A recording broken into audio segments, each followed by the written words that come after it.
Notre mission aujourd'hui, c'est de décrypter une pile de documents vraiment fascinante. On a sous les yeux des rapports de Mercato, des bilans financiers de l'UEFA et des analyses tactiques super détaillées de la Serie A italienne. Ouais, et en apparence, le point de départ de toutes ces sources, c'est juste une simple rumeur de transfert, un bruit de couloir classique, quoi. Sauf qu'en croisant ces données, on s'aperçoit qu'elles racontent une histoire beaucoup plus vaste. C'est littéralement l'effondrement d'un empire sportif absolu et le bouleversement total des hiérarchies dans le foot européen. Absolument. On parle ici de la légendaire Juventus de Turin, tu sais, la fameuse vieille dame.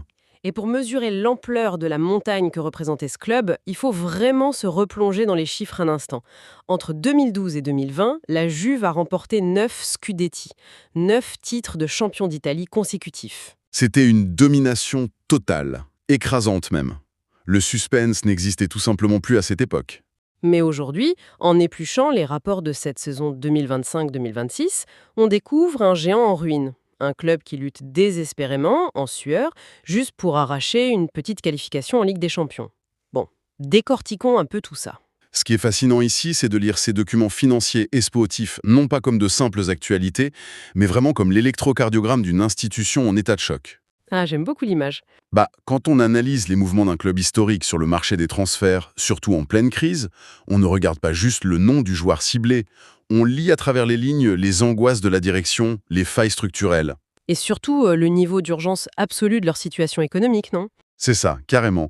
La rumeur de transfert, au centre de nos sources, c'est juste le symptôme d'un transfert de pouvoir monumental qui s'opère en Italie en ce moment. Et cette urgence, pour le coup, elle transpire de chaque page de nos notes. Les chiffres de cette saison, c'est un vrai coup de massue. Après 29 journées de championnat, la Juventus n'est que 5e. 5e. Ouais, pour un club qui avait fait de la première place une simple formalité pendant 10 ans, c'est un vertige absolu. Et le pire, c'est que les coupes à élimination directe, qui sauvent souvent les grands clubs en difficulté, là, ça ne rattrape rien du tout. Les rapports soulignent une élimination sèche, vraiment humiliante, en quart de finale de la Coupe d'Italie face à l'Atalanta. Et sur la scène continentale, n'en parlons pas, c'est la douche froide totale. Une sortie prématurée en barrage de la Ligue des Champions face à Galatasaray. Leur réalité a brutalement changé, quoi. L'époque des demi-finales européennes grandioses, c'est complètement révolu.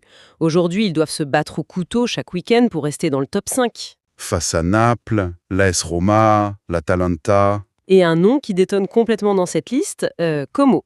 La présence de Como dans cette liste de concurrents directs, c'est vraiment l'indicateur le plus pur que la Juventus est redescendue dans l'arène des mortels. Carrément. C'est fou de les voir à ce niveau. Tu sais, entre 2012 et 2020, la Juve ne gagnait pas seulement sur le tableau d'affichage ou grâce à la tactique. La victoire, elle se construisait dans la psychologie de l'adversaire. Ouais, le match était gagné avant même le coup d'envoi. Exactement. Les équipes qui venaient à Turin perdaient souvent dans le tunnel des vestiaires. L'aura du club, le poids de l'écusson, cette certitude d'affronter une machine de guerre, ça créait un vrai complexe d'infériorité. Et ça masquait sans doute pas mal de lacunes techniques chez eux à l'époque. Tout à fait. Mais aujourd'hui, les analyses de nos sources montrent que cette aura s'est totalement dissipée. Les équipes adverses jouent avec un bloc haut, elles pressent, elles n'ont plus peur du tout. Ils doivent batailler à armes égales avec des clubs qu'ils considéraient hier encore comme de simples vassaux.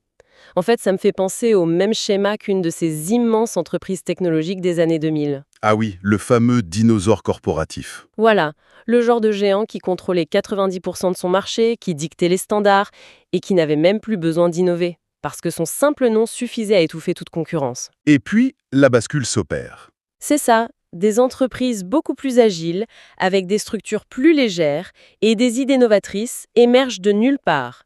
En Italie, c'est l'Inter, le Milan ou le Napoli qui ont compris comment optimiser leurs ressources. Et l'ancien géant se retrouve soudain lourd, empêtré dans des structures vieillissantes, incapables de réagir.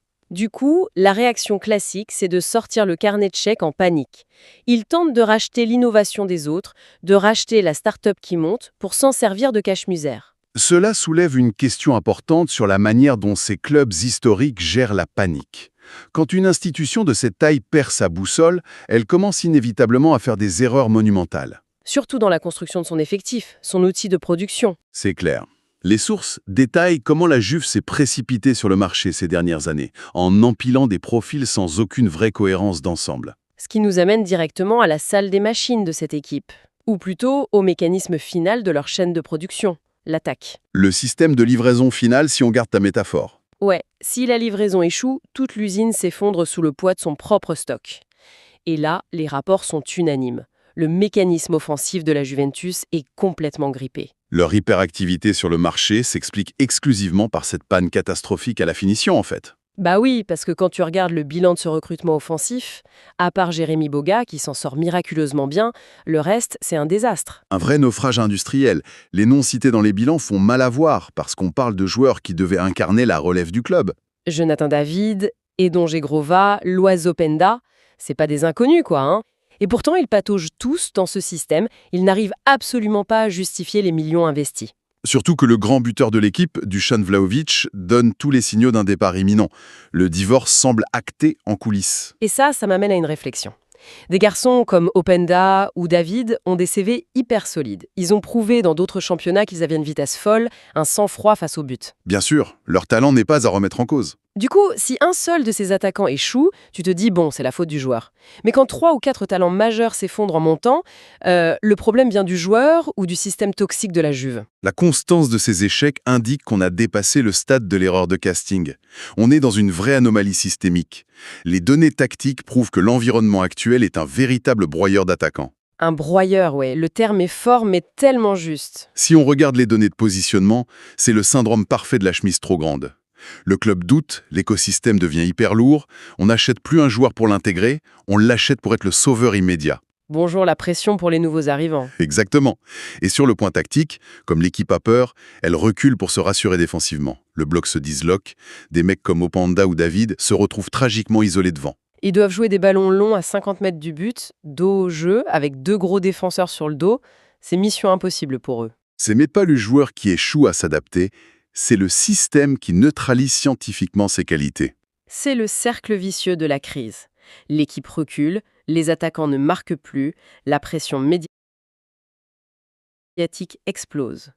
Sous cette pression, les joueurs tentent moins et la panne s'éternise. Et la direction sportive acte cette faillite et prépare déjà frénétiquement le prochain marché estival. C'est là que ça devient vraiment intéressant. Ils cherchent une nouvelle étincelle.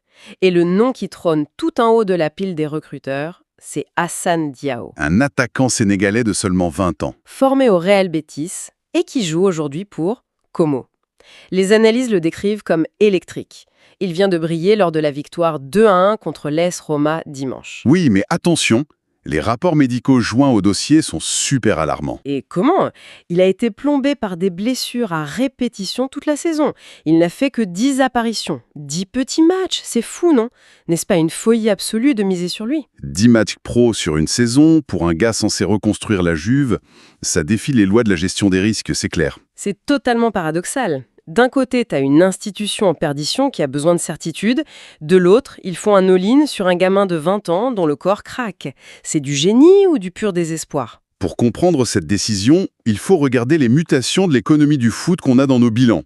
L'inflation est telle que le rendement prouvé est devenu un luxe inaccessible pour la Juve d'aujourd'hui. Acheter un mec de 25 ans qui claque 30 buts par saison, c'est mort pour eux. Ça demande un chèque de 100 à 120 millions d'euros maintenant. Ces mecs-là partent direct en Première Ligue ou au Real Madrid. La Juve n'a ni l'argent ni l'attrait sportif pour ça aujourd'hui. Du coup, la seule fenêtre de tir, c'est d'acheter des probabilités futures, des talents bruts avant qu'ils n'explosent. C'est exactement le terme des cellules de recrutement. Ils achètent des données brutes. Ils regardent la vitesse GPS d'Hassan Diao, son accélération, sa biomécanique, et là-dessus, il est exceptionnel. Donc le raisonnement, c'est de dire, on accepte le risque médical, parce que si on attend qu'il fasse une saison complète à 20 buts, il vaudra 90 millions et ce sera trop tard. C'est un pari gigantesque sur leur staff médical et sur l'intuition de leurs scouts, oui. Sauf que le dossier financier soulève un obstacle massif et c'est ce qui rend cette histoire si croustillante. Il faut que le club vendeur accepte de négocier. Et comme on n'est plus du tout le petit club formateur ravi de vendre aux géants, ça c'est sûr. Bah non, le travail des Lariani, la direction de Como, est ultra novateur. Ils construisent des infrastructures, utilisent la data, et surtout, ils ont 16 Fabregas sur le banc. Un mec qui a tout gagné et qui importe une mentalité de vainqueur. Il ne va pas se laisser intimider par la Juventus. Pas du tout. Les notes des agents sont claires, ils ne braderont pas Diao, il a un contrat béton jusqu'en 2029, et le prix de départ est fixé à 30 millions d'euros. minimum. Et c'est là qu'on arrive au cœur de l'absurdité du truc. Oui, l'ironie mordante de la Serie A. Como est en concurrence directe avec la Juventus pour arracher cette qualification en Ligue des Champions. Alors, qu'est-ce que tout cela signifie concrètement sur le marché? Si on relie cela à la situation globale et aux règles de l'UEFA, on touche au paradoxe financier le plus cruel du moment.